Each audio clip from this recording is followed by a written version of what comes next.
जी बिस्मिल्लाहिर्रहमानिर्रहीम अस्सलाम वालेकुम। तो जनाब हम लोग पढ़ रहे थे सेल वाला चैप्टर और लास्ट क्लास में हम लोगों ने सेल वॉल स्टडी की थी। ठीक है बेटा, आज हम लोगों ने नेक्स्ट टॉपिक है हमारा सेल मेम्ब्रेन या प्लाज्मा मेम्ब्रेन। अच्छा बच्चों, सेल मेम्ब्रेन या प्लाज्मा मेम्ब्रेन क्या होती है?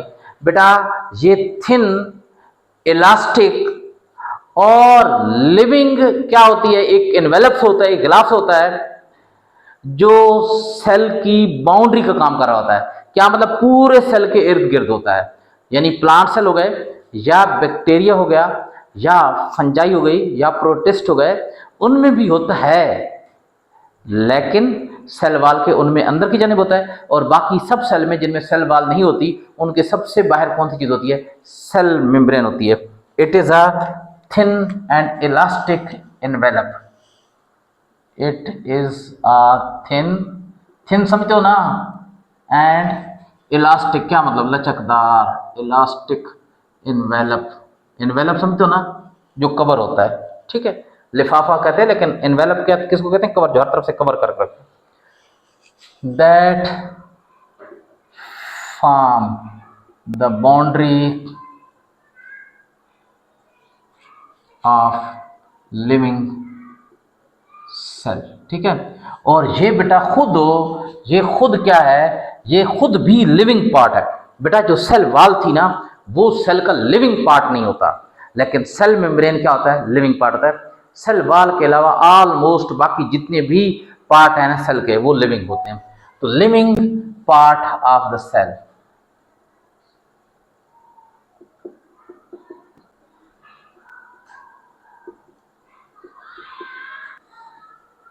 Living part of the cell. ठीक है, अच्छा अब बच्चों इसके बाद जरा देखें कौन कौन से सेल में पाई जाती है।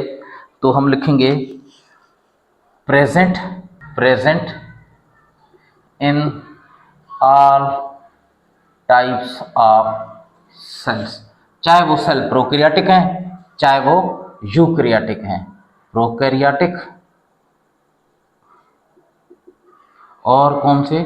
यूकैरियोटिक, दोनों में ये पाए जाते हैं। ठीक है, अच्छा पता है क्या प्रोकैरियोटिक सेल कौन से होते हैं? बैक्टीरिया के, फंगस वगैरह के जो सेल होते हैं ना, उनके अंदर ट्रू न्यूक्लियस नहीं होता। और भी बहुत सारे उनके अंदर ऐसे ऑर्गेनल्स जिनके गिर्द मेम्ब्रेन पाई जाती है ना, जिन्हें हम कहते हैं मेम्ब्रेनस बाउंडेड ऑर्गेनल्स, जिनमें माइटोकॉन्ड्रिया हो गया, प्लास्टिड हो गया, न्यूक्लियस हो गया, ये या गाल्जी बॉडीज हो गया, एंडोप्लाज्मिक रेटिकुलम हो गया, वो उनके अंदर नहीं होते प्रोकैरियोटिक के अंदर, और यूकैरियोटिक के अंदर होते हैं। आगे इंशाल्लाह डिफरेंस पढ़ेंगे, वहां पर मैं आपको इनकी मीनिंग भी बता दूंगा। अच्छा अब बच्चों बात ये है ना, बहुत सारे बच्चे ये सुनते हैं कि भाई हम लोग पढ़ते हैं ना कि प्रोकैरियोटिक जो सेल होते हैं उनके अंदर मेम्ब्रेनस बाउंडेड ऑर्गेनल्स नहीं होते, तो फिर सेल मेम्ब्रेन भी नहीं होती। नहीं बेटा, सेल मेम्ब्रेन सब में होती। सही है। अब इसके बाद है, यानी ये अगर सेल है ना बेटा, ये अगर सेल है तो सेल के सबसे बाहर कौन सी चीज होगी? ये सेल मेम्ब्रेन होगी, और ये इलास्टिक होती है, लचकदार होती है। ठीक है, अब बच्चों इसकी हमने पढ़नी है कंपोजिशन, कि कौन कौन से सब्सटेंस से, कौन कौन से केमिकल से ये बनी होती है। कंपोजिशन, ठीक है बच्चों। अच्छा कंपोजिशन, ये इसमें ना सबसे ज्यादा प्रोटीन होती है, कितनी? 60 to 80%। प्रोटीन कितनी होती है? 60 to 80% होती है। उसके बाद इसमें होते हैं लिपिड्स। ठीक है, मुख्तलिफ किस्म के लिपिड होते हैं। बहुत सारे बच्चे कहते हैं सिर्फ फास्फोलिपिड, वो ज़्यादा मिकदार में होते हैं, लेकिन बाकी लिपिड भी होते हैं। ठीक है, अच्छा अब लिपिड कितने होंगे? 60 to 80% ये होते हैं। तो अगर बच्चों ये 60% होगा, जाहिर सी बात है लिपिड कितने होंगे? 40%। और अगर ये 80% होगा तो लिपिड कितने होंगे? 20%। टोटल परसेंटेज कितनी होती है? 100 होती है ना। अब भाई 60 to 80 का मतलब ये नहीं कि या 60 होगा या 80, नहीं, 60 भी हो सकता है, 61। अगर ये 61 होगा तो ये 39 हो जाएगा, अगर ये 70 होगा तो ये 30 हो जाएगा। इसी रेंज में आएगा ना, 20 to 40 के दरमियान, 30-20 के दरमियान में आ रहा है। उसके अलावा बेटा इसमें बहुत थोड़ी सी मिकदार में कार्बोहाइड्रेट्स भी होते हैं, कार्बोहाइड्रेट्स भी होते हैं, और वो होते फ्री नहीं होते, या तो लिपिड के साथ अटैच होते हैं। जब लिपिड के साथ कार्बोहाइड्रेट अटैच हो जाते हैं ना, तो उन कार्बोहाइड्रेट को कहते हैं, या उन मालिक्यूल को कहते हैं ग्लाइकोलिपिड्स। ग्लाइको क्या मतलब ग्लूकोज यानी कार्बोहाइड्रेट, शुगर्स और लिपिड यानी उनके साथ लिपिड अटैच है। इस तरह के मालिक्यूल जो दो मुख्तलिफ किस्म के मालिक्यूलों के कम्बिनेशन से बनते हैं कहलाते हैं कम्प्लेक्स मालिक्यूल। तो ग्लूकोज यानी शुगर यानी कार्बोहाइड्रेट लिपिड के साथ मिलकर क्या बना देता है ग्लाइकोलिपिड, और प्रोटीन के साथ मिलकर क्या बना देता है ग्लाइकोप्रोटीन। तो ये कार्बोहाइड्रेट फ्री फॉर्म में नहीं होते, या तो लिपिड के साथ या प्रोटीन के साथ अटैच फॉर्म में होते हैं, यानी ग्लाइकोलिपिड या ग्लाइकोप्रोटीन की शक्ल में होते हैं। तो ये कितने होते कितने हैं, बहुत थोड़े से, स्मॉल क्वांटिटी, ठीक है, स्मॉल क्वांटिटी में होते हैं। क्वांटिटी मैंने ठीक लिखा है, हाँ ठीक लिखा है, देखो स्मॉल क्वांटिटी में, ठीक है। अच्छा अब बच्चों अगली बात रस ने, अब इसका हमने पढ़ना है स्ट्रक्चर। इसका स्ट्रक्चर किस तरह का है, स्ट्रक्चर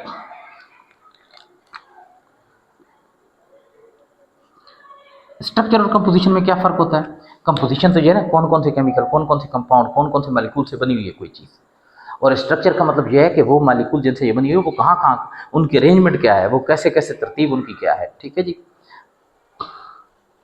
तो अब जनाब इसका जो मॉडल है ना, वो मुख्तलिफ किस्म के मॉडल थे, लेकिन जो लेटेस्ट मॉडल है और जो सबसे ज़्यादा रिलायबल मॉडल है वो कहलाता है फ्लूइड मोज़ाइक मॉडल, ठीक है जी।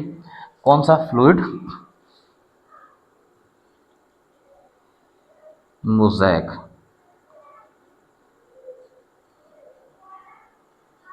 मॉडल, ठीक है। अच्छा इसको पता है फ्लूइड यानी बहुत सारे लोग तो ये समझते हैं कि शायद ये सॉलिड किस्म की है, यानी ये थैली है ना, जैसे शापर की थैली होती है तो उसके मालिक्यूल अपनी जगह पर फिक्स हैं, वो मूव नहीं करते। नहीं बेटा, ये तो फ्लूइड है, इसके पार्टिकल क्या करते रहते हैं, मूव करते रहते हैं। ये बहने वाली चीज़ है। ये जो सेल मेम्ब्रेन है ना, इसका स्ट्रक्चर इस तरह का होता है कि इसके मालिक्यूल बहकर अपनी जगह से दूसरी जगह पर चले जाते हैं, बहते रहते हैं, फ्लूइड है, ठीक है। और वैसे भी ये लिपिड से बनी हुई है ना, लिपिड होता है इसमें। तो लिपिड तो क्या होता है, ऑयल और घी, ठीक है। जब वो ऑयल की शक्ल में होता है तो बिल्कुल मूव करता रहता है, घी की शक्ल में होता है थोड़ा सा वो अपनी जगह पर रुका रहता है, लेकिन इतना ज़्यादा सख्त नहीं होता, ठीक है। कभी घी देखा है और देसी घी खाया है, अच्छा चलें ठीक है, शाबाश, वेरी गुड। तो बच्चों फ्लूइड मोज़ाइक मॉडल, अब फ्लूइड मोज़ाइक मॉडल क्या कहता है, फ्लूइड मोज़ाइक मॉडल ये कहता है कि ये जो सेल मेम्ब्रेन है ना, सेल एनवेलप है, प्लाज्मा मेम्ब्रेन। अच्छा इसको प्लाज्मा मेम्ब्रेन क्यों कहते हैं, क्योंकि ये इसके अंदर सारे का सारा साइटोप्लाज्म, प्रोटोप्लाज्म, न्यूक्लियोप्लाज्म सारा इसके अंदर ही होता है, इस वजह से इसको कहते हैं। अच्छा अब बच्चों जरा देखें, इसमें ये फ्लूइड मोज़ाइक मॉडल में ये कहा गया है कि भाई इसमें जो लिपिड्स होते हैं ना उसकी बाई लेयर होती है, लिपिड की दो लेयर्स होती हैं, यानी एक लेयर और उसके नीचे फिर दूसरी लेयर, एक लेयर बाहर की जानिब, ठीक है, और दूसरी लेयर जो होगी वो अंदर प्रोटोप्लाज्म साइटोप्लाज्म वाली साइड पर होगी। तो इस तरह की इसकी बाई लेयर होती है, lipid by layer, lipid by layer, हाँ बट। और कौन से लिपिड, फास्फोलिपिड्स, यानी नाम दिया गया lipid by layer. By by का क्या मतलब होता है, दो लेयर, यानी लिपिड्स की दो लेयर्स होती हैं, ठीक है। और कौन सा लिपिड होता है, फास्फोलिपिड, फास्फोलिपिड्स। अच्छा फास्फोलिपिड्स क्या होता है बेटा, लिपिड्स जो होते हैं ना, लिपिड्स ना वो होते हैं long chain fatty acid. Long chain fatty acid होते हैं कौन होते हैं, कार्बोक्सिलिक एसिड जो होता है ना, कार्बोक्सिलिक एसिड, ये वाला फार्मूला होता है ना कार्बोक्सिलिक एसिड का, यही होता है ना। तो देखें चले मैं यहाँ पर ये सी लिखता हूँ, सी डबल बॉन्ड हो आगे ओ एच, ये कार्बोक्सिलिक एसिड हो। इधर कौन सी चीज़ होती है, CH2, फिर CH2, और इस तरीके से करते करते करते लंबे, यानी 17 18 18 31 कार्बन भी होते हैं उनमें, ठीक है। तो इसको ना इस तरह बना देते हैं, ये जो चेन होती है ना इसको इसको टेल बोलते हैं, ठीक है। CH2 इस तरह करते करते करते ये बहुत ज़्यादा होते हैं। तो यहाँ पर मैं लिख देता हूँ ये CH2 है ना, तो मैं आपको सिर्फ स्ट्रक्चर समझा रहा हूँ, यानी ये CH2 था, इधर 17 लिख दिए, और ये शुरू में क्या होगा, CH3 होगा। ये अल्काइल अल्काइल ग्रुप होता है, अल्काइल ग्रुप, इसे इसकी टेल कहते हैं। और ये वाला जो सर होता है ना इसे हेड बोलते हैं, हेड बोलते हैं। ये तो लॉन्ग चेन फैटी एसिड है, ठीक है। अच्छा अब ये होता है फास्फोलिपिड। फास्फोलिपिड का मतलब यहाँ से H हट के ना यहाँ पर PO4 ग्रुप अटैच हो जाता है, PO4 ग्रुप, PO4 पर ना -3 चार्ज होता है। तो इसका मतलब ये कि उसके साथ ये एक नहीं, इस तरह के कभी 3 कभी 2, और बाकी जो वैलेंसी होगी ना यहाँ पर हाइड्रोजन लग जाएंगे, यानी अगर ये एक लगेगा तो इसके साथ 2 और क्या चीज़ लग जाएंगे, हाइड्रोजन लग जाएंगे। हो सकता है इधर से हाइड्रोजन हटकर यही चीज़ इधर भी एक लग जाए, हो सकता है यहाँ से हाइड्रोजन हटकर यही पूरे का पूरे ये जो स्ट्रक्चर जो है इधर भी लग जाए। तो ये क्या बन जाता है, फास्फोलिपिड्स बन जाता है। अगर ये फास्फोरस के साथ दो ये चीज़ें लग जाएंगी ना, तो हम ये कहेंगे ये तो हेड हो गया, इसके साथ ये दो क्या हो गई, इसकी टेल्स ही बन गई ना, तो टेल्स ही बन गई। ठीक है, तो फास्फेट ग्रुप लगा होता है। फास्फेट ग्रुप लगने की वजह से इन्हें क्या कहते हैं, इन्हें कहते हैं फास्फोलिपिड्स। समझ में आ रही है बात, फास्फोलिपिड्स। अच्छा अब अगली बात, हाँ ठीक है। अच्छा अब बच्चों बात ये है कि ना ये जो अल्काइल ग्रुप होता है ना, अल्काइल ग्रुप, ये वाला जो एंड होता है ना, अल्काइल ग्रुप हमेशा ये बिल्कुल पेट्रोल की तरह होता है ना, पेट्रोल का स्ट्रक्चर इस तरह का होता है। ठीक है, पेट्रोल में 8 कार्बन की ना एक लंबी सी चेन होती है, और उसके साथ पहले वाले कार्बन के साथ CH3, आखिर वाला CH3 और दरमियान में CH2 होता है। मुझे बताओ पेट्रोल हाइड्रोफिलिक है या हाइड्रोफोबिक है? या ऑयल कोई भी देख लो, हाइड्रोफिलिक क्या मतलब पानी उसके साथ अटैच हो जाता है, पानी में डिजोल्व हो जाता है, और हाइड्रोफोबिक क्या मतलब पानी से वो दूर भागता है, पानी से नफरत करता है। मुझे बताओ फोबिक है, तो ये वाला एंड इसका हो गया हाइड्रोफोबिक, क्या मतलब ये पानी इसके साथ अटैच नहीं होता। लेकिन ये पोलर होता है ना, इस पर होता है चार्ज, इस पर चार्ज होता है पॉजिटिव चार्ज, और इस साइड पर कौन सा चार्ज होता है, नेगेटिव चार्ज होता है। तो अब जिस पर एक साइड पर थोड़ा सा पॉजिटिव चार्ज और एक साइड पर थोड़ा सा नेगेटिव चार्ज आ जाए, वो कहलाता है पोलर। वो क्या कहलाता है, पोलर। तो ये वाला इसका एंड है पोलर। और पता है पानी भी पोलर है, पानी की ऑक्सीजन पर थोड़ा सा नेगेटिव, पार्शियल नेगेटिव, और हाइड्रोजन पर पार्शियल पॉजिटिव चार्ज होता है ना, पानी का ये वाला स्ट्रक्चर होता है। ये वाला इधर कौन सा होता है, पार्शियल सॉरी नेगेटिव, ये पार्शियल की साइन है, पार्शियल का मतलब मुकम्मल नहीं। इधर कौन सा होता है, पार्शियल पॉजिटिव। अब एक साइड पर नेगेटिव एक साइड पर पॉजिटिव है, तो ये पोलर है। और आपको पता है पोलर चीजों के साथ डिजोल्व होती हैं, अटैच होती हैं, उनको लाइक करती हैं। तो हम कहते हैं कि ये चूंकि पोलर है, पानी भी पोलर है, तो ये पानी को अपने साथ अटैच कर लेता है, पानी के अंदर ये हिस्सा पानी को अट्रैक्ट करता है। तो हम कहते हैं ये हाइड्रोफिलिक है, और ये कौन सा हाइड्रोफोबिक है। जी क्या बच्चा कह रहा है, जरा बताएं। मैं थोड़ा बेटा जरा देखें कि थोड़ा सा पिछला जो है ना, वो आप समझाते समझाते बहुत पीछे चले जाएंगे। ठीक है, रिकॉर्डिंग लेक्चर इंशाल्लाह सुबह आप उठेंगे आपको मिल चुका होगा, अगर आपने ईमेल अपना एड्रेस दिया हुआ है तो। ठीक है, उससे देख लें जरा। अभी हम लोग ना सेल मेम्ब्रेन के स्ट्रक्चर पढ़ रहे थे। तो सेल मेम्ब्रेन में ना 3 चीज़ होती हैं, protein 60 to 80%, lipids 20 to 40%, carbohydrate small quantity में होते हैं। ठीक है, अच्छा अब इसका स्ट्रक्चर क्या मतलब, ये जो प्रोटीन लिपिड और कार्बोहाइड्रेट है, ये इसमें कहाँ कहाँ इनकी अरेंजमेंट क्या होती है इसके अंदर, सेल मेम्ब्रेन के अंदर। ठीक है, तो उसके एक मॉडल है स्ट्रक्चर का, फ्लूइड मोज़ेक मॉडल। ये मॉडल ये कहता है कि सेल मेम्ब्रेन में ना लिपिड की बाइलेयर होती है। ठीक है, और लिपिड्स कौन से होते हैं, फास्फोलिपिड। क्या मतलब है, ये सारा लिपिड था, इसकी एक साइड पर फास्फेट ग्रुप लग गया तो फास्फोलिपिड बन गया। अब इसका ये वाला जो एंड है ना, ये वाला एंड ये कहलाता है हाइड्रोफोबिक, ये पानी के साथ अटैच नहीं होता। और ये वाला हिस्सा कहलाता है हाइड्रोफिलिक। क्यों हाइड्रोफिलिक है, क्योंकि ये पोलर है, इस पर एक साइड पर थोड़ा सा पॉजिटिव एक साइड पर नेगेटिव। और पानी भी पोलर है, पोलर लाइक पोलर, पोलर को पसंद करते हैं, और non polar like non polar को लाइक करते हैं। ठीक है, अच्छा अब इसका ना डायग्राम हम इस तरह बना रहे होते हैं, इस तरह बना रहे होते हैं, ये वाली डायग्राम हम कहते हैं कि ये है हाइड्रोफिलिक, हाइड्रोफिलिक एंड है ये। ठीक है, ये वाला भी हाइड्रोफिलिक है, ये नहीं, ये और ये वाला हिस्सा ना, ये वाला हिस्सा यही है, ये जो हिस्सा है हाइड्रोफिलिक, और ये वाला जो हिस्सा है ना, ये वाला हिस्सा, ये हम कहते हैं हाइड्रोफोबिक है, हाइड्रोफोबिक है। ठीक है, तो साइंटिस्ट कहते हैं कि भाई ये लिपिड की एक बाइलेयर है, एक लिपिड का मॉलिक्यूल ये हो गया ना, ये लिपिड के मॉलिक्यूल हो गए। ठीक है,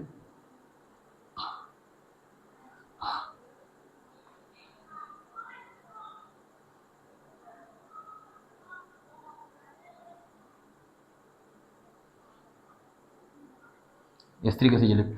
अच्छा हाइड्रोफिलिक एंड बाहर की जानिब होगा, और हाइड्रोफोबिक एंड अंदर की जानिब होगा। अब ये एक लेयर है, इस तरह की 2 लेयर होती है। अब दूसरी लेयर किस तरीके से होगी, ये हो गया हाइड्रोफिलिक एंड, और ये अंदर की जानिब कौन सा हो गया, हाइड्रोफोबिक।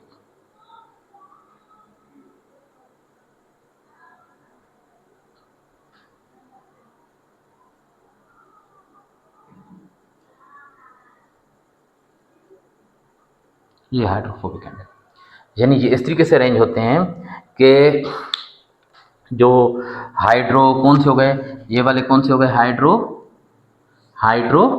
इन्हें क्या कहेंगे, हाइड्रोफोबिक एंड हाइड्रोफोबिक टेल्स भी इन्हें कहते हैं। ठीक है, हाइड्रोफोबिक टेल्स। और ये कौन से हो गए, हाइड्रोफिलिक। हाइड्रोफिलिक एंड हो गया, ठीक है, या हेड नहीं कहते, हाइड्रोफिलिक हेड भी नहीं कहते हैं, ठीक है। अच्छा, अब ये सपोज करें कि सेल के बाहर वाली है ना, और अंदर कौन सी चीज़ है, साइटोप्लाज्म।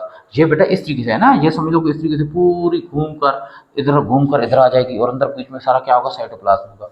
और ये इस तरह तो नहीं है कि एक लेयर होगी बेटा, ये तो पूरे पूरे गिलाफ है ना। सेल इस तरह तो नहीं होता, एक दायरे की तरह तो नहीं होता ना। सेल तो पूरे पूरे समझ लो गेंद की तरह होता है, तो हर तरफ होगी, यानी पीछे की जानिब होगी, तो ये 3 डायमेंशनल होगी।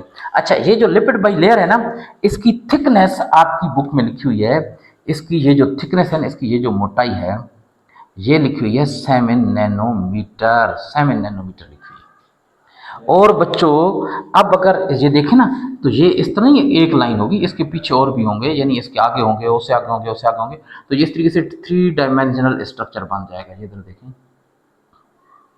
इस तरह आपने ये डायग्राम बना लें।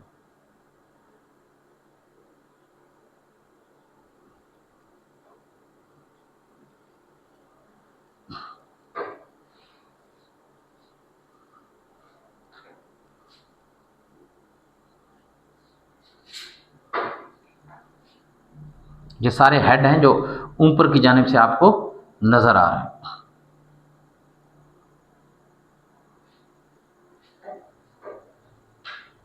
ठीक है, ये जो आपको नजर आ रहा है, और ये जरा देखें इसी तरीके से ये इधर से भी ये जा रहा है ना,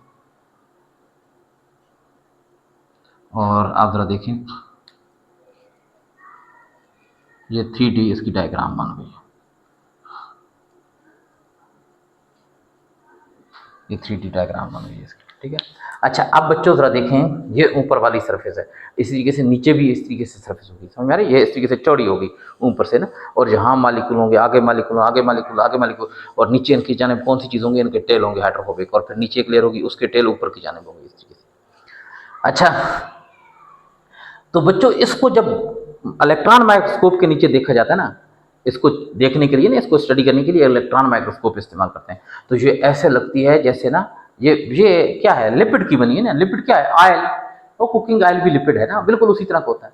तो ये ऐसे लगता है जैसे समुंदर है, पूरे को पूरा समुंदर लग रही होती है इलेक्ट्रॉन माइक्रोस्कोप के नीचे, ठीक है। दो टेल्स के दरमियान न्यूक्लियस प्लाज्मा ईटीसी है, क्या है, एंडोप्लाज्मिक रेटिकुलम ईटीसी है, यानी नहीं नहीं, इधर नहीं, एंडोप्लाज्मिक रेटिकुलम तो बेटा यहाँ अंदर क्या होगा, प्लाज्मा होगा, ईटीसी ईटीसी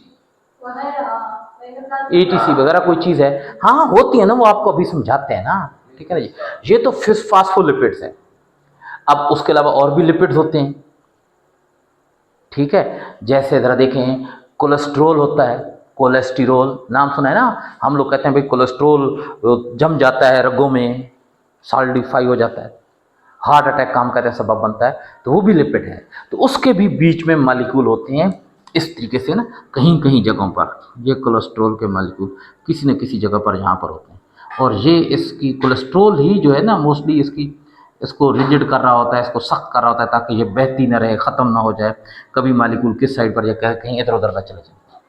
तो ये कोलेस्ट्रोल है। या एक और चीज़ होती है जिसे स्टीराइड कहते हैं, वो भी लिपिड्स होते हैं। तो कोलेस्ट्रोल और स्टीराइड्स होते हैं यहाँ पर। टीरोल्स होता है, नहीं नहीं, इधर तो कोई माइटोकॉन्ड्रिया नहीं यार, माइटोकॉन्ड्रिया देखो ये पूरे का पूरे गिलाफ बनाएगा, अंदर साइटोप्लाज्म होगा, और वहां पर साइटोप्लाज्म के अंदर क्या चीज होगी, माइटोकॉन्ड्रिया होगा। अब ये तो ऊपर सेल मेम्ब्रेन कैसा हम पढ़ रहे हैं, पूरा सेल मेम्ब्रेन कैसा पढ़ रहे हैं, ठीक है। तो कोलेस्ट्रॉल, और ये कौन सी चीज हो गई, ये हो गई कौन सी चीज बेटा, यानी स्टीराइड कह दें, बीच में फासले फासले पर क्या होते हैं, लिपिड बाई लेयर के अंदर होते हैं। और ये इसको कोलेस्ट्रॉल जो है ना, इसको स्ट्रेंथ प्रोवाइड करता है, प्रोवाइड स्ट्रेंथ प्रोवाइड करता है। और ये फ्लूइड होता है ना, यानी फ्लूइडिटी क्या मतलब, बहती रहती है। यार 3 डायमेंशन ही होगा ना भाई, देखो ना, अब अगर आपके पास एक गेंद है और पूरी गेंद के ऊपर आपने एक हिलाव से चढ़ाना है, तो वो किस तरह का होगा, एक वो धागे की तरह तो नहीं होगा ना, तो वो तो पूरे चौड़ाई में होगा ना, तो वो 3 डायमेंशनल बन जाएगा। आप ये समझ लेना कि आपके पास एक गेंद सी है, एक गेंद के ऊपर ना आपने ना एक वो थैली सी चढ़ानी है, यानी उसके ऊपर ऐसा थैली चढ़ानी है जो हर तरफ को उसको फिक्स आ जाए, ठीक है, और उस थैली के ऊपर एक और थैली चढ़ जाएगी।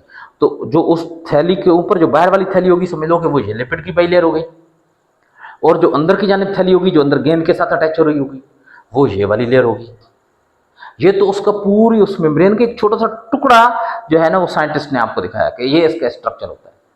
उस टुकड़े के स्ट्रक्चर का क्या मतलब है कि भाई सारी मेम्ब्रेन का स्ट्रक्चर फिर इस तरह होगा ना, हर तरफ को मेम्ब्रेन तो होगी, हर तरफ का स्ट्रक्चर इस तरह का होगा। ठीक है, अच्छा आप जरा देखें जनाब, बात ये है, तो उसके बाद ना बेटा, फ्लूइडिटी किस चीज़ पर डिपेंड करती है? फ्लूइडिटी बेटा डिपेंड करती है लिपिड्स पर ना, कि लिपिड की टाइप कौन सी है कि ये बहती रहती है। बेटा ये जो टेल नहीं होती, ये जो टेल होती है, ये वाली टेल, इस पर डिपेंड करती है फ्लूइडिटी। ठीक है, इसमें अगर डबल बॉन्ड ज़्यादा हो जाए, डबल बॉन्ड किस में होते हैं, चलो बताओ, पढ़ के आ चुके हो ना केमिस्ट्री। डबल बॉन्ड अगर हूँ तो वो सैचुरेटेड कहलाता है या अनसैचुरेटेड? शाबाश, जल्दी बताओ। डबल बॉन्ड आ जाए, कार्बन कार्बन डबल बॉन्ड, तो सैचुरेटेड होता है या अनसैचुरेटेड होता है? बेटा जरा देखें इधर, कोई आंसर आया होगा। अनसैचुरेटेड।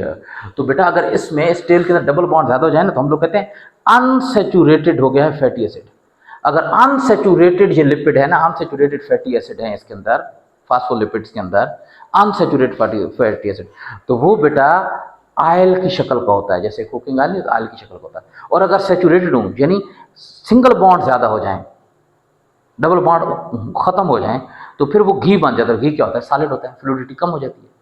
तो बेटा फ्लूइडिटी किस वक्त ज्यादा होती है? आपसे पूछा जा सकता है कि सेल मेम्ब्रेन की फ्लूइडिटी किस पर डिपेंड करती है, तो आप लोगों ने कहना है लिपिड्स पर, कोलेस्ट्रॉल वगैरह पर, फास्फोलिपिड पर करता है। अब फास्फोलिपिड्स पर कैसे करता है? कोलेस्ट्रॉल ज्यादा होगा तो वो उसकी फ्लूइडिटी को रोकता है, प्रोवाइड स्ट्रेंथ। कोलेस्ट्रॉल ज्यादा होता है तो उसकी फ्लूइडिटी को कम करता है।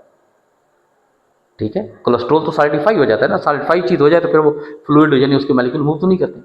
और बेटा फ्लूइडिटी बढ़ती कैसे है? तो आप लोगों ने कहना है कि फास्फोलिपिड्स में ये जो टेल होती है ना, इस टेल में अगर अनसैचुरेशन बढ़ जाए, अनसैचुरेटेड फैटी एसिड अगर हो, तो फिर फ्लूइडिटी बढ़ जाती है, यानी वो ऑयल की तरह का बन जाता है, घी की तरह का नहीं, ऑयल की तरह का बन जाता है। और फिर ये क्या करना शुरू करते हैं? बहना शुरू कर देते हैं, मूव करना शुरू कर देते हैं। ठीक है, अब बच्चों अगली बात यह है कि प्रोटीन कहां पर होती है? भाई देखिए ना, एक तो लिपिड है, लिपिड से ज्यादा तो प्रोटीन होती है। तो बेटा प्रोटीन के मॉलिक्यूल कुछ तो सरफेस पर लगे होते हैं, यानी इसके बिल्कुल ऊपर अटैच होंगे, कुछ अंदर वाली सरफेस पर लगे होंगे, यानी ये है ना, ये जरा देखें, ये दो लेयर्स है ना, ऊपर वाली लिपिड और नीचे वाली लिपिड की लेयर है। कुछ मॉलिक्यूल ऊपर ऊपर लगे होंगे, सिर्फ ऊपर, कुछ इधर नीचे की जानिब लगे होंगे, कुछ ऐसे होंगे कि इसके अंदर बीच में एम्बेडेड होंगे, अंदर एम्बेडेड होंगे। और किस लेवल तक एम्बेडेड हैं? यानी यहाँ से अंदर आए हैं, यहाँ तक आ गए हैं, थोड़ा सा नीचे तक आ गए हैं, या बिल्कुल इधर से आए हैं और बाहर तक चले गए हैं। किस तरह का एम्बेडेड का जो लेवल आता है ना, वो क्या होता है? डिफरेंट होता है।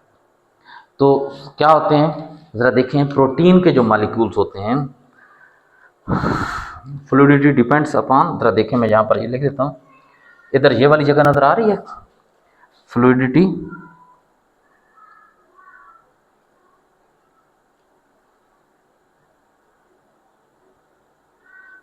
डिपेंड्स अपॉन, किस पर डिपेंड करती है बेटा? अपॉन लिपिड्स टाइप्स, लाइक कौन सी चीज बेटा? कोलेस्ट्रॉल,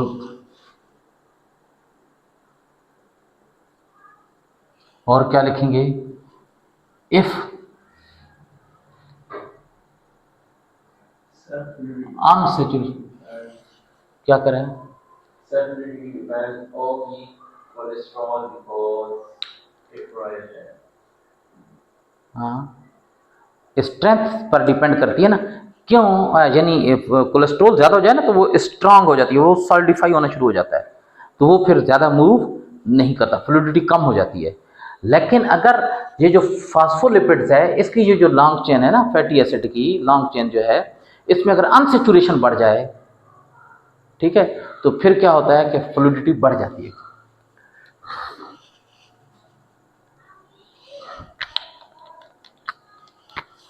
इफ अनसेचुरेशन,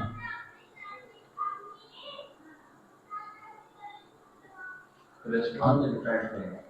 एक कोलेस्ट्रॉल पर और दूसरा अनसेचुरेशन ऑफ कौन सी चीज? Long chain of fatty acid पर। ठीक है, if unsaturation of fat phospholipids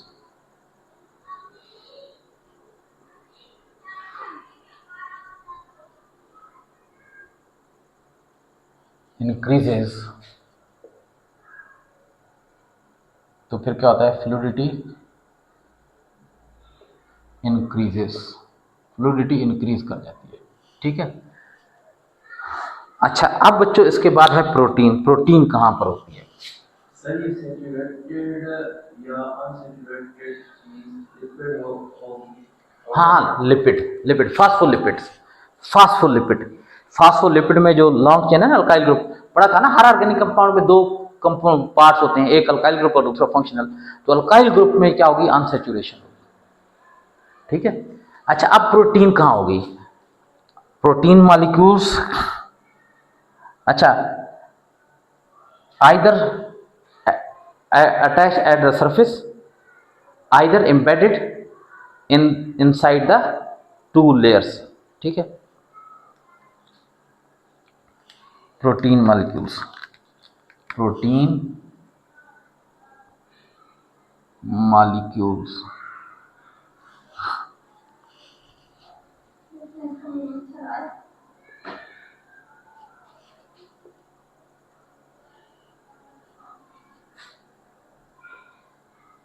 time खत्म थी होने वाला। At surface. 9 मिनट आ गए।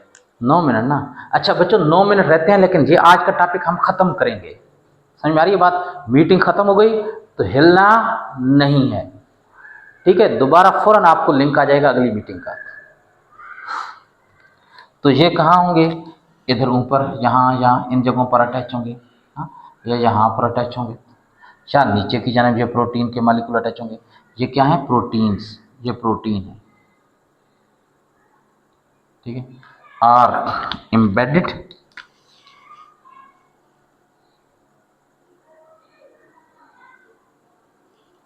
Inside the layers, inside the layers, ठीक है। लेयर्स के अंदर घुसे होते हैं, एम्बेडेड होते हैं ना। देखें वो बन होता है ना, बन, बन वो खाया है ना, डबल रोटी कितना होता है। तो बाज़ औक़ात क्या होता है कि उसके अंदर वो लगी होती हैं, वो क्या होती हैं, रेड और पता नहीं क्या होती हैं, उसके अंदर चीज़ें लगी होती हैं ना, हाँ, टूटी फ्रूटी, ये जो भी होता है भाई, वो क्या होता है, बाल उसकी सरफेस के ऊपर लगे होते हैं, अशरफियाँ वगैरह, बाल उसकी सरफेस के ऊपर लगे होते हैं। क्या बंद हो गया? करें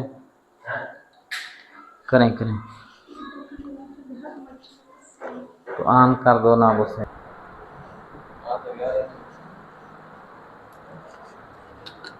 क्लास ऑन हो गई, बच्चे आ गए, हाँ। अच्छा, अब बच्चों ज़रा देखें कि जैसे मैं आपको कह रहा था ना, एग्जाम्पल दे रहा था कि बन होता है ना, बन, ठीक है जी।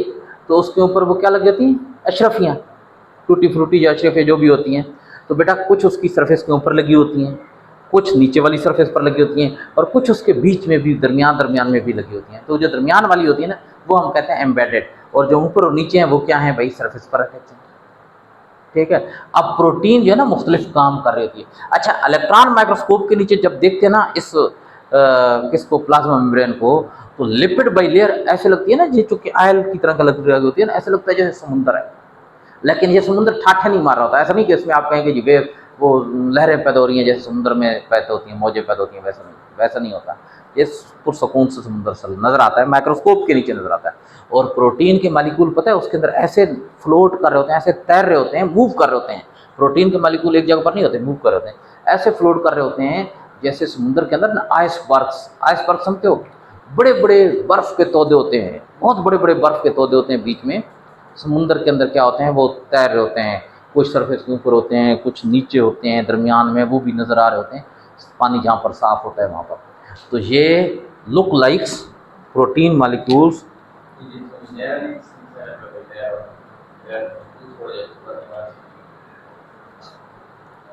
बेटा ज़रा देखिए ना, ये कुछ लेयर्स के ऊपर होते हैं, कुछ लेयर के क्या होते हैं, निचली लेयर के सरफेस पर होते हैं, और कुछ बीच में एम्बेडेड होते हैं, यानी इस तरीके से होते हैं ना। ज़रा देखें, कुछ मालिक्यूल इस तरीके से एम्बेडेड होते हैं। ये हो गए प्रोटीन के मालिक्यूल ना, ये ज़रा देखिए, ये प्रोटीन है, मैंने यहाँ पर ये प्रोटीन बना दी, ठीक है, ये प्रोटीन बना दी, ये भी मैंने प्रोटीन, ये अब सरफेस वाली प्रोटीन है, ये सरफेस वाली प्रोटीन, ठीक है, ये प्रोटीन आपको नज़र आ रही होगी ये सरफेस वाली, लेकिन कुछ बीच में इस तरीके से एम्बेडेड भी होते हैं। ये देखिए, ये एम्बेडेड है, कुछ इधर आधे तक एम्बेडेड होते हैं, कुछ जो होते हैं ज़रा देखिए यहाँ से यहाँ तक ये एम्बेडेड है, पूरे के पूरे एम्बेडेड होते हैं मालिक्यूल इस तरीके से एम्बेडेड होते हैं। बंद करें पंखा।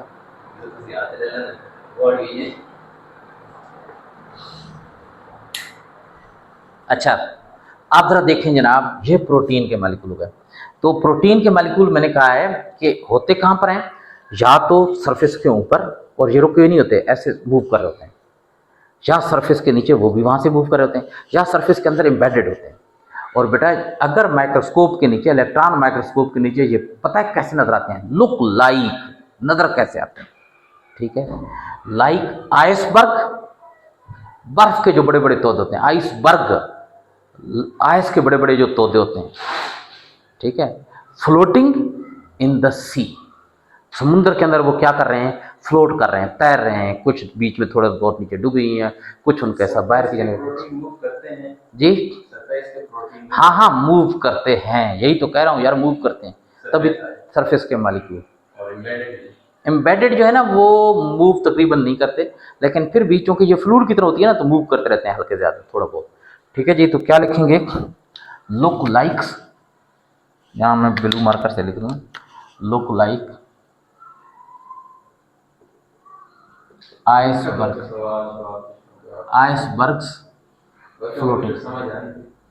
Floating in the sea. अच्छा बच्चों एक बात ज़रा बताना और ईमान से बताना, समझ में आ रही है या नहीं आ रही है, क्योंकि जैसे आप लोग यहाँ पर स्लीपिंग मूड में होते हैं ना, कुछ नहीं पूछ रहे होते, एक आध बच्चा पूछ रहा होता है, तो मुझे ऐसे लगता है जैसे आप लोगों को कुछ समझ में नहीं आ रहा। ठीक है, देखो ना, दो तरह के बच्चे सवाल नहीं पूछते, एक वो जिनको सब कुछ समझ में आ रहा हो, वो सवाल नहीं पूछते, सब कुछ समझ में आ रहा है ना, तो फिर पूछने की क्या जरूरत है। एक वो जिनको कुछ भी समझ नहीं आ रहा होता, तो वो भी सवाल नहीं पूछते, वो कहते हैं कि जब कौन सी चीज़ पूछूं, मुझे तो कुछ भी समझ में नहीं आ रहा, तो क्या पूछूं। ठीक है, तो अब मुझे बताओ आप लोगों का क्या स्टेटस है। मुझे लग रहा है सारे सो गए। यस सर, एक ही बच्चे नहीं लिखा और ये सेमेस्टर सर बायोलॉजी में बेस्ट चल रहा है, सीन पर केमिस्ट्री में बहुत चस्सू आती है, अच्छा चलें, हाँ क्वेश्चन पूछ दिया करें sir.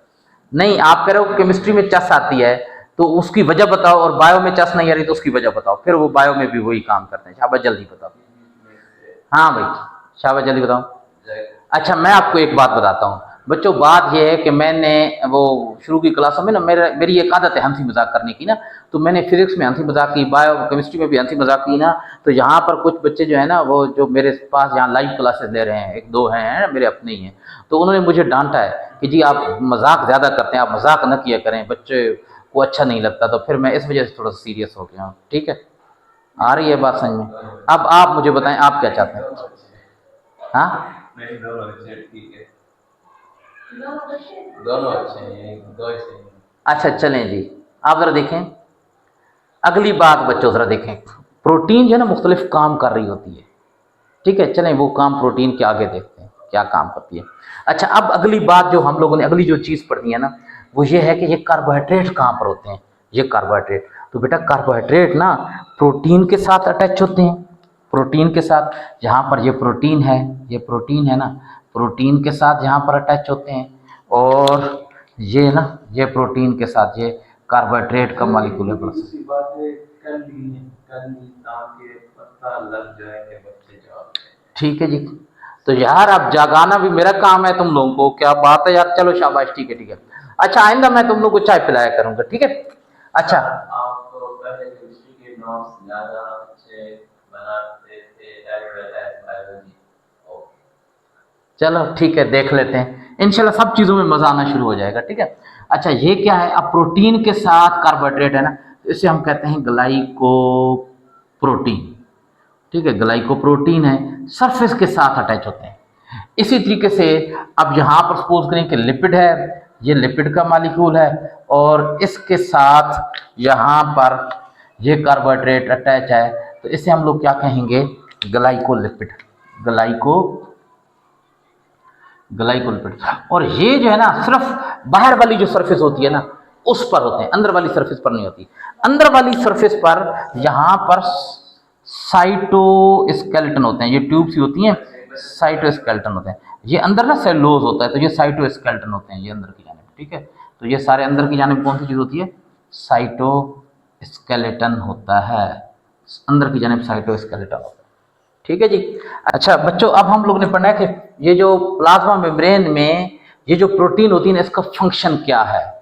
Function of protein in plasma membrane. Sir cytoskeleton का क्या रोल होता है? यार साइटोस्केलेटन, स्केलेटन आपकी बॉडी में क्या स्केलेटन है? कौन सी चीज स्केलेटन है? आपके जिस्म में स्केलेटन है या नहीं है? हड्डियां ना, बोन्स, इसे स्केलेटन कहते हैं। अब अगर आपकी बॉडी में से हड्डियां निकाल दें, चलिए मैं आपको बताता हूँ, सपोज करें इंसान की बॉडी में हड्डियां नहीं है, तो फिर इंसान क्या होगा? दूसरा बंदा इंसान को पकड़ कर ऊपर खड़ा करेगा, वो दोबारा नीचे, जैसे कपड़े होते हैं ना, हाँ, ऊपर आपने कपड़ों को खड़ा किया और दोबारा किया तो वो नीचे इकट्ठे ढेर की शक्ल में, तो बंदा भी ऐसा ढेर सा बन जाता है। क्या मतलब? बॉडी को सपोर्ट करता है स्केलेटन। तो बेटा साइटोस्केलेटन, साइटो क्या मतलब? सेल, सेल का स्केलेटन, वो सेल को सपोर्ट करता है, सेल को एक खास शक्ल देकर रखता है। अगर ये साइटोस्केलेटन ना हो तो क्या होगा कि दोनों वाल की जो दो साइडें हैं, यानी इधर वाली वाल इधर वाली वाल, ये आपस में नजदीक हो जाए, बीच में सारी चीजें क्या हो जाए? वो कोलैप्स कर जाएंगी, खत्म हो जाएंगी। सेल की शेप हर वक्त बिगड़ती रहेगी। समझ में आ रही है बात? तो ये सेल को क्या करता है? डिफिनेट शेप देता है, सेल को हम कहते हैं सपोर्ट करता है। ठीक है। अच्छा, आप जरा देखें जी फंक्शन ऑफ प्रोटीन। तो बच्चों प्रोटीन का फंक्शन क्या है? ठीक है बच्चों, सबसे पहले तो मैं आप सबको बहुत मशहूर हूँ कि आप में से मेजॉरिटी स्टूडेंट जो है ना वो बहुत ज़्यादा तगदो कर रहे हैं, मेरी माशाल्लाह पब्लिसिटी कर रहे हैं, लोगों को बता रहे हैं लाइव क्लासेस का। और माशाल्लाह हमारी कुछ बेटियां तो ऐसी हैं कि उन्होंने डॉक्टर एयू अकेडमी के नाम के पोस्टर बनाया, मुझे बड़ा अच्छा लगा, बहुत अच्छा लगा है। ठीक है जी, पोस्टर से पम्फलेट से बनाकर वो पोस्ट कर रहे हैं, तो आप सबका बहुत ज़्यादा शुक्रिया बच्चों, वेरी गुड। अच्छा, और मैं पता है क्या, ये जो आप लोगों की चीज़ है ना, ये जो आप लोगों की रिस्पेक्ट है मेरे लिए, तो यही चीज़ है जो मुझे बूस्ट करती है, जो मेरी एनर्जी को बूस्ट करती है। दिल करता है कि दिल से पढ़ाऊं तुम लोग को। ठीक है। अच्छा, लेकिन जब डॉक्टर बन जाओगे तो भूल नहीं जाना, हाँ, वहां पर मैं आपके हॉस्पिटल में आऊं तो आप कहेंगे पहले फीस जमा कराओ, फिर आपको जो है ना वो आपका इलाज करेंगे। अच्छा, आप जरा देखते हैं जनाब, इसके बाद प्रोटीन का फंक्शन क्या है बेटा? It act as carrier. किसके तौर पर? As career.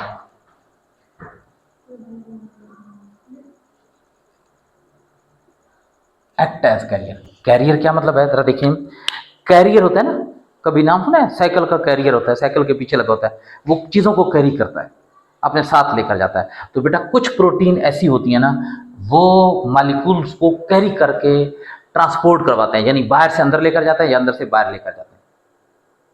ठीक है, बहुत सारे मॉलिक्यूल है, प्लाज्मा मेम्ब्रेन हर मॉलिक्यूल को अपने अंदर से गुजरने नहीं देती, सिलेक्टिव हम कहते हैं, सिलेक्टिवली परमिएबल है। पहले सिलेक्ट करती है कि किस मॉलिक्यूल ने गुजरना है और किसने नहीं गुजरना। तो वो मॉलिक्यूल गुजरते कैसे हैं? प्रोटीन के जरिए। ठीक है। अब बच्चों जरा देखें होता क्या है कि अब कुछ मॉलिक्यूल हैं, अब सपोज करें ये कैरियर प्रोटीन है, वो मॉलिक्यूल क्या करेगा? इसके साथ अटैच हो जाएगा, इसके साथ अटैच हो गया ये मॉलिक्यूल। अब ये इस प्लाज्मा मेम्ब्रेन में से गुजरते गुजरते गुजरते यहाँ पहुंचेगी, यहाँ पर पहुंचेगी और ये मॉलिक्यूल अलग कर देगी। अब वो मॉलिक्यूल सेल के अंदर दाखिल हो गया। अब अंदर की जाने सेल है ना, ये प्रोटीन ने क्या काम किया? कैरी किया, उसको अपने साथ लेकर गई मॉलिक्यूल को, तो कैरियर का काम करते हैं। कुछ प्रोटीन जो होती है ना, ये कैरियर क्या करते हैं? ट्रांसपोर्ट करवाते हैं, ट्रांसपोर्ट। हाँ, तो इसी तरीके से और भी प्रोटीन होंगी ना जो सरफेस के ऊपर ही होगी और बाहर से मॉलिक्यूल को साथ लेगी। ठीक है। बाज़ औक़ात ये जो मॉलिक्यूल प्रोटीन होती है ना, ये प्रोटीन, ये जो एम्बेडेड प्रोटीन होती है, ये भी कैरियर का काम करती है।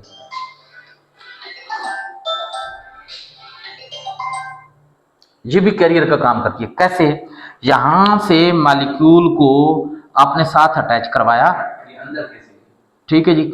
नहीं नहीं बेटा देखें, प्रोटीन जो होती है ना वो तो फ्लोट कर रही होती है, और ये जो है ना वो कोई इस तरह रिजिड तो होती नहीं है। ये तो मैंने क्या कहा कि लिक्विड की तरह सेल मेम्ब्रेन होती है, तो उसके अंदर से ये क्या कर सकती है? प्रोटीन मूव कर सकती है।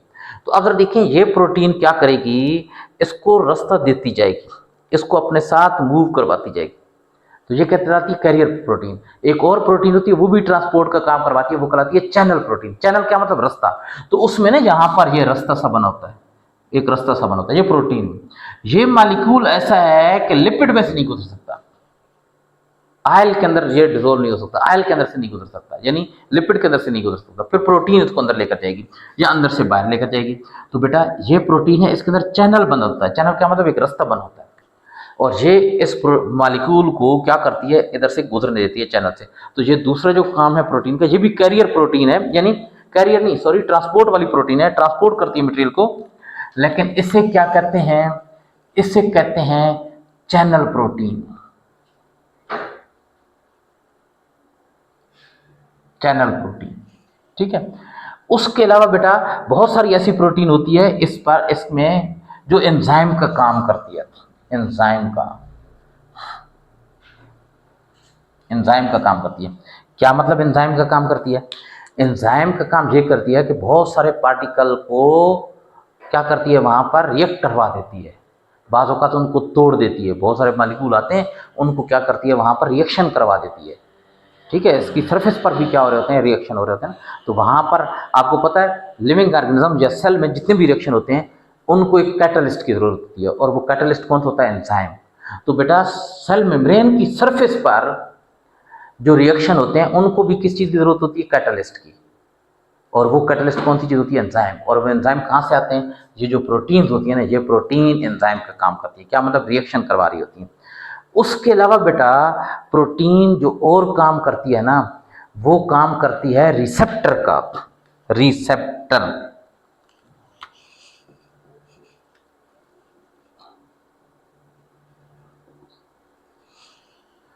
रिसेप्टर का काम करती है। क्या मतलब रिसेप्टर का काम करती है?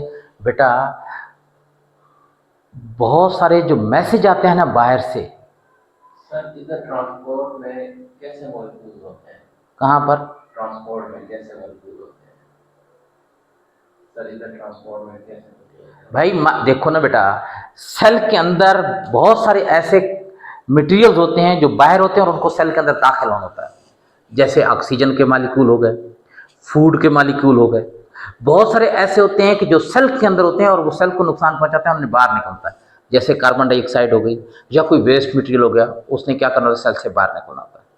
तो वो कैसे बाहर निकलेंगे भाई? लिपिड बाई लेयर से तो सारी चीज़ नहीं गुजर सकती, क्योंकि लिपिड जो है ना, लिपिड वो तो हाइड्रोफोबिक होता है। जो पोलर चीज़ें होती हैं वो उसमें से नहीं गुजर सकती। नॉन पोलर को तो चले वो इजाज़त दे देगा, लेकिन पोलर को तो इजाज़त नहीं देगा। पानी सेल के अंदर जाता है, सेल से बाहर निकलता रहता है, तो कैसे जाएगा? ऑक्सीजन कैसे जाएगी? कार्बन डाइऑक्साइड कैसे जाएगी? ये सारी चीज़ें कैसे जाएंगी? फूड कैसे अंदर जाएगा? या अंदर से बाहर वेस्ट मटेरियल कैसे आएगा?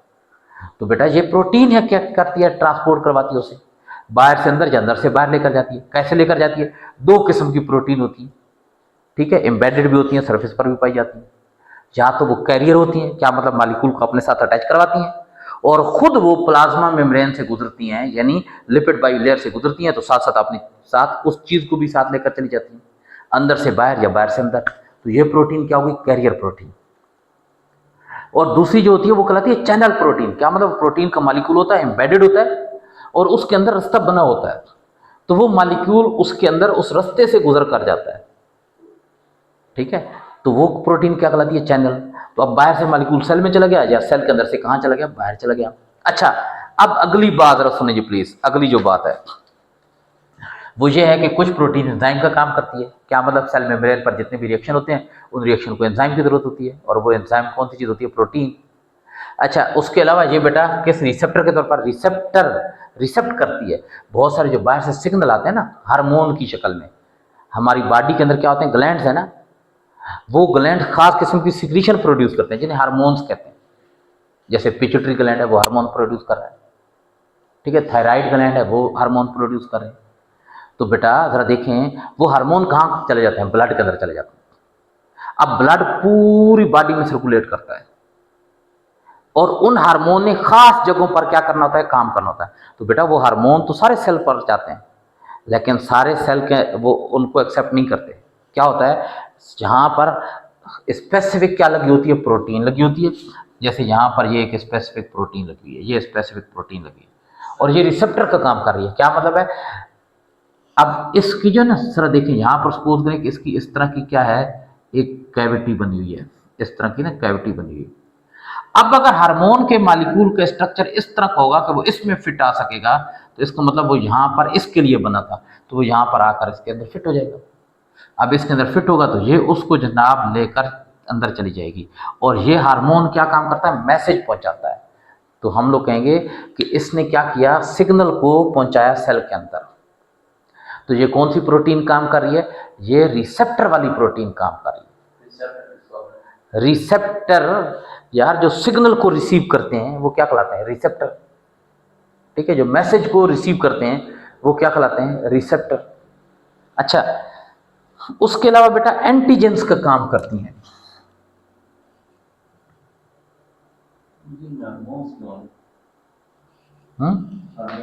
हार्मोन्स बेटा ये लिक्विड होता है। देखिए ना, हमारा जो कंट्रोल सिस्टम है ना, हमारी बॉडी को जो कंट्रोल करता है, नर्वस सिस्टम होता है।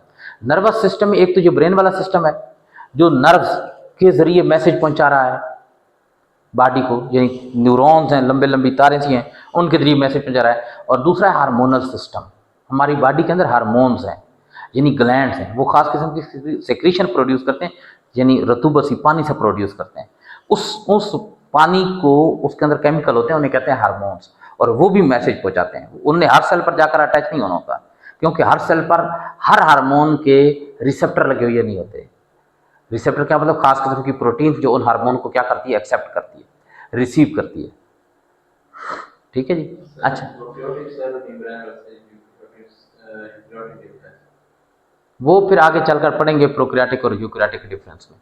अच्छा, एंटीजेंस क्या मतलब है, एंटीजेंस एंटीबॉडी का नाम सुना है, एंटीबॉडी और एंटीजेंस। ठीक है जी। तो बेटा एंटीजेंस जो होते हैं ना, वो समझ लें कि वो पहचानते हैं बाहर से मुख्तलिफ सेल्स को या मुख्तलिफ चीज़ों को रिकग्नाइज करते हैं, रिकग्नाइज। तो ये रिकग्नाइज करने के लिए होते हैं। मैं ज़रा देख भी लूँ इनका, आपकी बुक में क्या जिक्र किया गया है। हाँ, some proteins are antigens which enable the cells to recognise other cell. ये दूसरे सेल को पहचानते हैं, दूसरे सेल को क्या करते हैं, रिकग्नाइज करते हैं, पहचान करते हैं।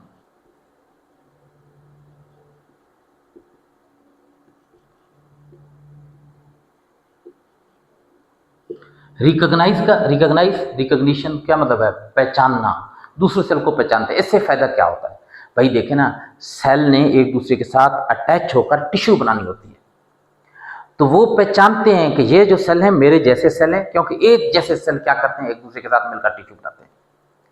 तो बेटा पहले वो एक दूसरे को पहचानते हैं, रिकग्नाइज करेंगे कि क्या हम मिलकर टिश्यू बना सकते हैं, एक जैसे सेल हैं, इनका फंक्शन एक जैसा है।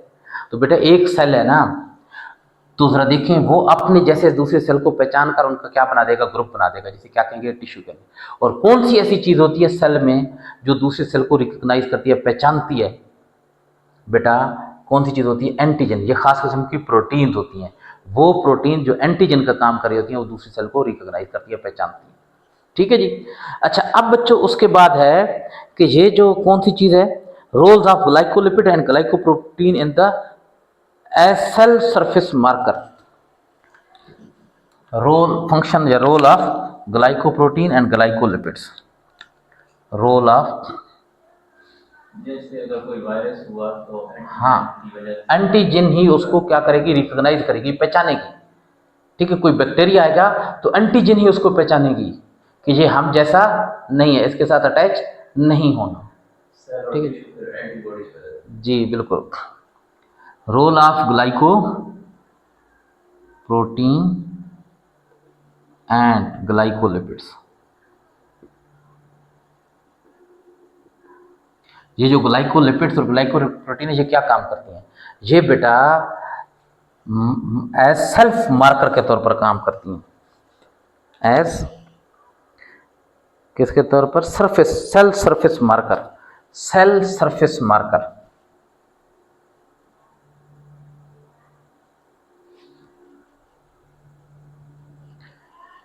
ये भी सेल सरफेस मार्कर क्या होते हैं, यानी ये वो चीज़ें होती हैं जिनकी बेस पर शनाख्त की जाती है इनकी, कि ये सेल कौन सा है, ये सेल कौन सा है, ये सेल कौन सा है।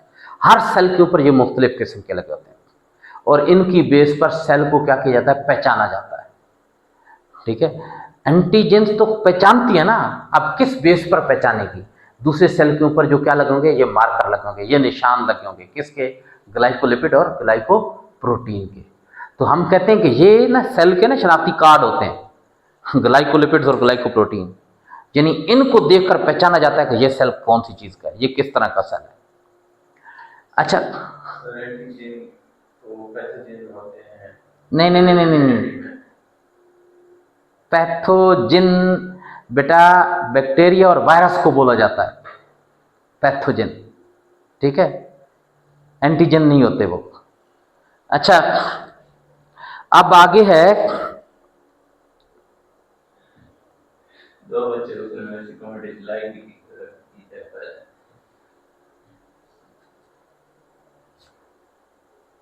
अच्छा अब सेल, सर प्रोटीन सब्सटेंस को एंटीजन कहते हैं। अब बच्चों सेल मेम्ब्रेन का काम क्या है, जरा देखें। Cell membrane act as selectively permeable membrane. Selectively permeable membrane क्या मतलब है, मटेरियल को सेलेक्ट करके अपने अंदर से परमिशन देती है गुजरने की। हर मटेरियल इसके अंदर से गुजर नहीं सकता, और इन्हीं प्रोसेस से क्या होता है, गुजरता है मटेरियल इसके अंदर से।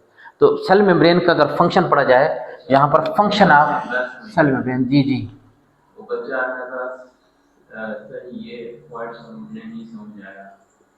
वो antigen is like sir protein substance को एंटीजन, यानी फॉरेन सब्जेक्ट को क्या होता है, फॉरेन ऑब्जेक्ट्स को क्या करती है, सब्सटेंस को एंटीजन रिकॉग्नाइज करती है ना। ग्लाइकोप्रोटीन वाला नहीं समझ यार ग्लाइकोप्रोटीन और ग्लाइकोलिपिड्स ऊपर लगे होते हैं ना, तो उनको देखकर दूसरे यानी चीजें इनको पहचानती हैं, दूसरे सेल इनकी बेस पर उनको पहचानते हैं। ठीक है, ये मार्कर के तौर पर काम करते हैं। मार्कर क्या मतलब, निशानात के तौर पर। ठीक है ना, अब आपकी पहचान है ना, अब मशीन आपको कैसे पहचानती है, आपके इस थंब इंप्रेशन की मदद से। ठीक है, तो ये थंब इंप्रेशन आपके क्या है, मार्कर्स हैं, इनकी बेस पर। तो बेटा ये जो सेल्स होते हैं ना मुख्तलिफ किस्म के, इनको कैसे कोई दूसरे सेल पहचानते हैं, क्योंकि इनके ऊपर क्या लगे होते हैं, सरफेस मार्कर होते हैं। और सरफेस मार्कर क्या मतलब, निशान लगे होते हैं। और वो निशान कौन सी चीज़ के होते हैं, ग्लाइकोल प्रोटीन और ग्लाइकोलिपिड्स के। ठीक है, ये मुख्तलिफ सेल के मुख्तलिफ तरह के होते हैं, तो इनके स्ट्रक्चर, इनकी शेप की बेस पर दूसरे सेल क्या करते हैं, इनको पहचानते हैं कि ये सेल किस चीज़ का है। सेल की शनाख्त होती है इनकी मदद से। अच्छा अब बच्चों इसके बाद है आगे कौन सी चीज़ है, आगे है फंक्शन ऑफ कौन सी चीज़, सेल मेम्ब्रेन। तो सेल मेम्ब्रेन क्या काम करती है, सेलेक्टिवली परमिएबल मेम्ब्रेन है। मतलब ये अलग समझने की बात अच्छा ठीक है। अच्छा आप जरा देखें, आपके पास वीडियो आ जाएगी, इस वीडियो को आप लोग सुनिएगा। अगर ना समझ में आई हुई बात तो फिर मुझे बता दीजिएगा, मैं दोबारा से ये चीज़ समझा दूंगा। ठीक है, और मैं कोशिश करूंगा कि इजी वे में आप लोगों को फिर समझा दूं। सेलेक्टिवली परमिएबल क्या मतलब है, मटेरियल को सिलेक्ट करती है, फिर अपने अंदर से गुजरने देती है कि कौन से, जिस मटेरियल के अंदर जरूरत होगी उसी को अंदर आने देगी, जिसकी जरूरत नहीं होगी उसको अंदर नहीं आने देगी, और जिस मटेरियल के अंदर जरूरत नहीं होगी उसको बाहर जाने देगी, जिसके अंदर जरूरत होगी उसको बाहर नहीं जाने देगी। यानी सिलेक्ट करने के बाद परमिशन देती है। ठीक है बच्चों, अब इसको कैसे स्टडी कैसे किया जाता है, कौन कौन सी टेक्निक है जिनकी मदद से सेल मेम्ब्रेन को स्टडी किया जाता है। बेटा एक टेक्निक है एटॉमिक फोर्स माइक्रोस्कोपी, AFM कहते हैं उसे, उसकी मदद से। दूसरी जो टेक्निक आपकी बुक में लिखी हुई है ना, वो लिखी हुई है कौन सी, सुपर रिजोल्यूशन फ्लोरेसेंट माइक्रोस्कोपी, ये भी माइक्रोस्कोप की किस्म है। और तीसरी है SEM, scanning electron microscopy. Mostly scanning electron microscopy study की जाती है, उससे इसकी जो होती है ना कौन सी चीज़ है, टोपोग्राफी यानी सरफेस की स्टडी की जाती है। SEM स्कैनिंग होती है ना, ऊपर से दिखाती है, तो टोपोग्राफी वगैरह को क्या किया जाता है, स्टडी किया जाता है। ठीक है बच्चों, आज की क्लास में इतना ही।